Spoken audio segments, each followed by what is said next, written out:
Hey everyone, welcome back to the channel. Today, let's talk about a topic many avoid but need to hear: spiritual narcissists. These are people who use faith, religion, or spirituality not to serve others but to control them. If you've ever felt spiritually manipulated or shamed in God's name, this video is for you.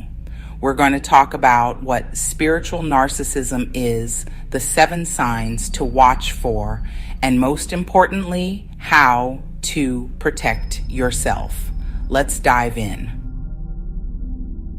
First, what is spiritual narcissism? It's when someone uses religion or spirituality as a tool for ego, power, and control. They might be a pastor, teacher, healer, or even a friend or partner. It shows up in churches, new age spaces, even online spiritual communities. Instead of humbly serving, they twist spiritual truths to serve themselves. They claim to represent God, but their actions say otherwise. Jesus warned us about this. He said in Matthew 7:15, "Beware of false prophets who come to you in sheep's clothing, but inwardly they are ravenous wolves."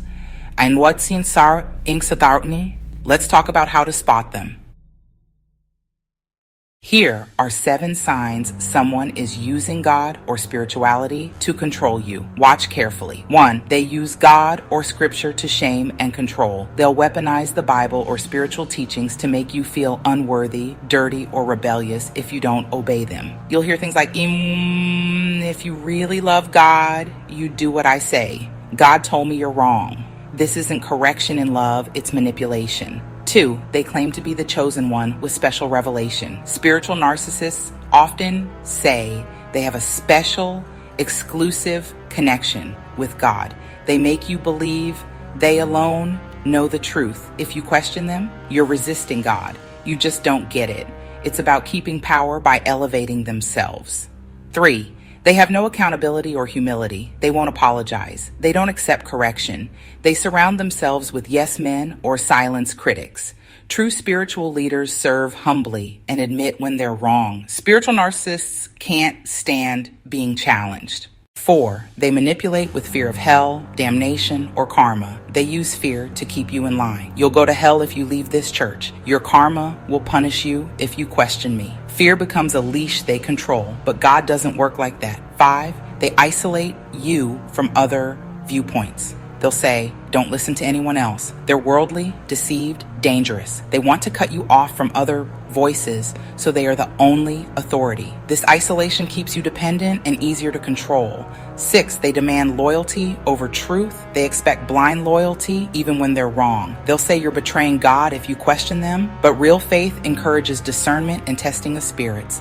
Loyalty to God should always come first. 7, they care more about image than integrity. They'll work hard to look holy, enlightened, or anointed.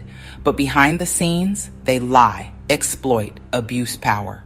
Jesus called out the Pharisees for this very thing, looking righteous on the outside while being corrupt within. If you see these signs in someone leading you spiritually, it's time to step back. Even Jesus warned about wolves in sheep's clothing. He told us to test those who claim to speak for God, because real spiritual leadership looks like service, humility, and love. So, how do you protect yourself?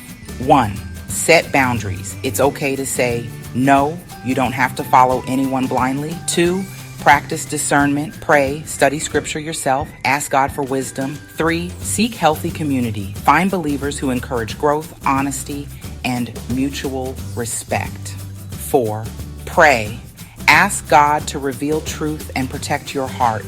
Friend, if you've been hurt by a spiritual narcissist, I'm so sorry. That pain is real.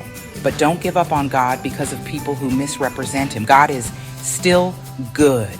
He is love, and he calls us to freedom, not control.